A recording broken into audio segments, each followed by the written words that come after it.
Vivemos num país essencialmente formado por imigrantes. A imigração teve início no século XVI, com a vinda dos portugueses colonizadores. Depois vieram os africanos escravizados. Após o fim da escravidão, no final do século XIX, chegaram italianos, japoneses, alemães, espanhóis e mais portugueses. Também no fim do século XIX e no início do século XX, o Brasil recebeu imigrantes árabes, principalmente libaneses e sírios. Nos anos 1990 foi a vez dos imigrantes sul-americanos. Representavam 40% dos estrangeiros que tentavam a vida no país. Com o surgimento do real e a estabilização da moeda, o Brasil se projetou no cenário mundial, principalmente nos últimos 10 anos. Toda a gente quer estar no Brasil. Toda a gente que tem um pouco de ambição quer estar no Brasil. Enquanto a crise financeira internacional de 2008 trazia recessão à Europa e aos Estados Unidos, o Brasil seguia seu caminho sem trancos nem barrancos. Em breve, vai sediar a Copa do Mundo e os Jogos Olímpicos. Aos olhos do mundo, é o país da vez. Na construção civil, o Brasil é o Eldorado neste momento. O Brasil está num contexto econômico muito apetecível para toda a gente que quer trabalhar, evoluir na carreira e também para toda a empresa, né? Toda a gente quer estar no Brasil. Todas as notícias que estão chegando do Brasil são notícias muito positivas. Como que está funcionando a economia, como que está evoluindo a própria sociedade. É um país que, apesar da crise internacional, mantém um ritmo de crescimento, né, já de bastante tempo, e com isso ele torna-se um país que tem um crescimento e, por conta disso, há muitos projetos, há muitos investimentos e há muita demanda por profissionais, por trabalhadores, né? O Brasil é o país da vez, mas os estrangeiros que tentam a vida por aqui nem sempre encontram a sua vez. Há trabalho, oportunidades, o país é belo, o povo acolhedor. Mas muitas vezes a burocracia ameaça as esperanças dos imigrantes. A lei, conhecida como Estatuto do Estrangeiro, ela ainda traz uma percepção do estrangeiro como uma ameaça, como alguém que deve ser desprovido dos direitos. Ela, em muitas situações, é restritiva. Peter John nasceu na Inglaterra, filho de portugueses imigrantes. É gerente comercial no setor da construção civil. Veio para o Brasil em 2011 a convite de uma multinacional para a qual trabalhava. Em poucos meses, perdeu o emprego. Cancelaram o meu visto, não me informaram. Passado 3 meses, eu fui à Polícia Federal para saber a minha situação e passei por todo o processo, tirar impressões digitais, fazer cadastro, pagar a multa e ter 5 dias para deixar o país sob risco de extradição. Muitos estrangeiros que vêm trabalhar no Brasil entram no país com um visto exclusivo para aquele emprego. Caso seja dispensado, ele se torna automaticamente irregular. Felizmente, Peter John achou um novo emprego por aqui, mas já sabe que não será fácil conseguir um novo visto de trabalho. Cancela o visto, tem que sair fisicamente do país, que é bizarro. Eu vou ter que gastar dinheiro agora numa viagem, vou ter que ir ao Uruguai, qualquer coisa, para que o meu visto saia de visto de profissional para visto de turismo. E agora vou entrar no processo. Tenho 3 meses cá, depois de 3 meses saio ou peço a renovação por mais 3 meses. Muitas das vezes existe sim essa necessidade do estrangeiro sair do Brasil, obter o novo visto e aí retornar ao Brasil. Principalmente se o visto dele estiver vencido. Aí não tem jeito. Peter John passou grandes dificuldades no Brasil, mas é um homem preparado, com curso superior e tem sempre boas chances de se encaixar no mercado de trabalho.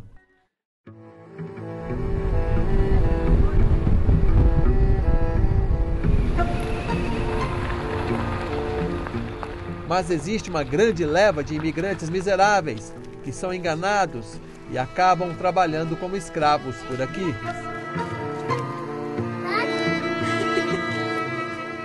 O primeiro mês que eu ganhei era R$300.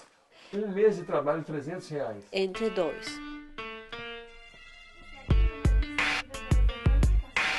Assim como milhares de bolivianos, Lúcia Espinosa e o marido se mudaram para o Brasil convencidos por um conterrâneo de que eles ganhariam muito dinheiro trabalhando numa fábrica de roupas. Cada mês que chegava recebia 100 reais, 150, 50 reais, porque ela descontava o que eu devia a ela. Nossa. Então, a senhora não recebia 300 líquidos? Não. Ela tirava ainda parte desses 300? Exatamente. E a alimentação, como a senhora fazia? Ela fornecia alimentação? Ela fornecia somente de segunda a sábado, meio-dia. À tarde e domingo, durante todo o dia, eu tinha que tirar de meu bolsillo para poder cozinhar-me. Eu não podíamos. Ficávamos de fome. Tudo sábado e domingo, ficávamos de fome.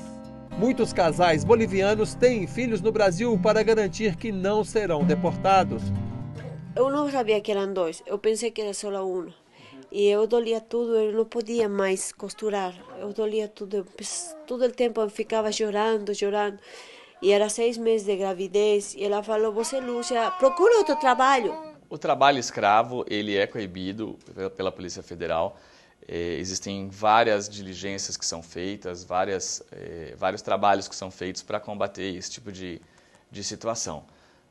Hoje, eu posso também acreditar um pouco disso ao próprio desconhecimento existente do povo boliviano. Muitas vezes acreditam que estejam numa situação de ilegalidade, que se a polícia chegar lá eles vão ser presos e ainda são enganados para que não peçam ajuda, não tenham nada nesse sentido. Apesar de a Polícia Federal se empenhar para evitar que estrangeiros trabalhem em condições subhumanas, a realidade nos mostra que ainda há muitos bolivianos nessas condições, principalmente em São Paulo. Nós trabalhamos 16, 17 horas.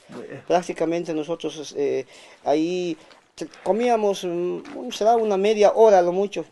Pegávamos de volta na máquina. E, na verdade, a situação do boliviano é muito simples de ser resolvida. São poucos os documentos que ele tem que apresentar. E hoje, inclusive, existe um posto de atendimento num convênio entre a Polícia Federal e o Consulado da Bolívia aqui em São Paulo, um posto exclusivamente para atender a bolivianos. E nós não queremos ninguém na ilegalidade. Muito pelo contrário, o que nós queremos é que todo boliviano que está no Brasil, que ele possa se regularizar. O Brasil mantém acordos com diversos países vizinhos, além dos pertencentes ao Mercosul. Esses imigrantes têm direitos por aqui, mas os desconhecem. A gente sempre encontra pessoas que estão aqui há tempo e que não sabiam, por exemplo, do acordo. A gente informa a pessoa imediatamente, procura fazer essa documentação, né? Agora, eu estou falando que o acordo facilita para que o imigrante tenha documento. Agora, não estou dizendo que é fácil fazer o documento, né? Porque para fazer, aí nós nos deparamos com a burocracia que é lidar com a Polícia Federal. Para ajudar os imigrantes, principalmente os mais vulneráveis, foi criado em 2009 o Centro de Direitos Humanos e Cidadania do Imigrante, o CEDIC, uma organização da sociedade civil que visa articular a rede Espaços Sem Fronteiras na América do Sul.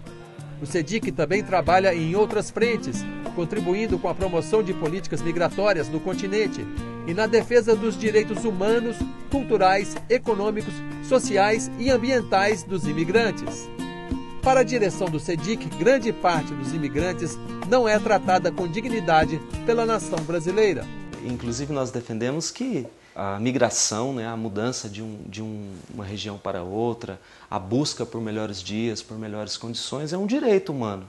Mas criar restrições, você incorre no risco de discriminar em alguns aspectos.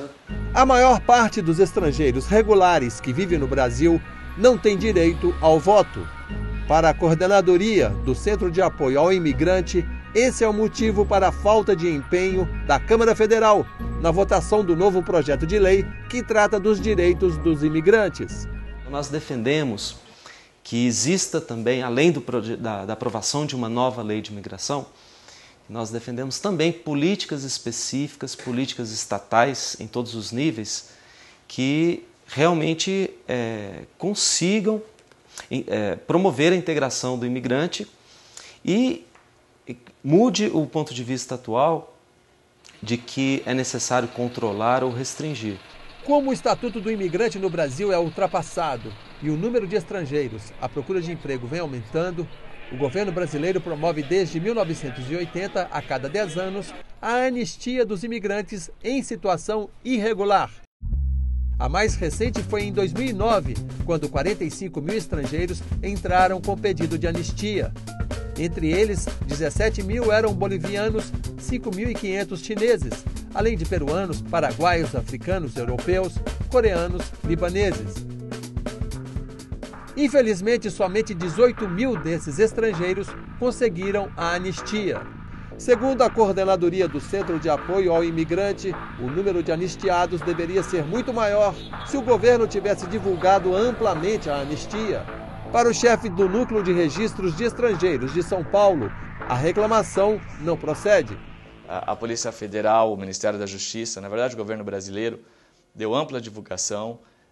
O prazo foi um prazo suficiente, não foi uma coisa que ocorreu em uma semana ou 2 semanas. Para que se tenha uma ideia, a anistia aqui em São Paulo, ela foi feita num local específico, próximo ali no centro da cidade, que é a região de mais fácil acesso. Então, tudo isso para facilitar a vida do estrangeiro.